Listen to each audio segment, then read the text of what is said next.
नमस्कार पिलामाने।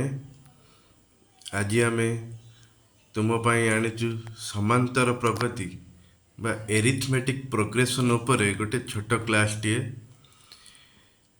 तबे प्रथमे समांतर प्रगति जानिया को हेले पिलामाने अनुक्रम काहाकू कहते जानिया को पड़िबो। जदि आमे अनुक्रम न जानि परिबा तेबे समांतर प्रगति भीतर को जाई परिबा नाही। तेबे अनुक्रम बा सीक्वेंस काहाकू कहा जाए। तेबे पिला माने जानि रख गोटिए नियम को भित्ति करी एक निर्दिष्ट क्रम रे थिबा संख्या समूह को आमे अनुक्रम बोली कहि थाउ। तेबे जानिल निर्दिष्ट क्रम रे थिबा एवं संख्या गुड़िक होइथिबा ताहेले आमे ताहाकू अनुक्रम कहि परिबा। तेबे एही अनुक्रमर पद गुड़िक कौन कौन देख।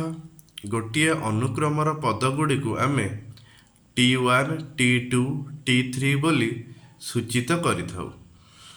T1 प्रथम पद, T2 द्वितीय पद और T3 तृतीय पद। एहीपरि भाबरे शेष पर्यंत तुम जानिच Tn तम पद बोली आमे कहिथाउ। तेबे से अनुक्रमर n तम पद माने कौन ना गोटे अनुक्रमर n तम पद को आमे Tn बोली कहा जाए। Tn हेउची n तम पदर सांकेतिक रूप।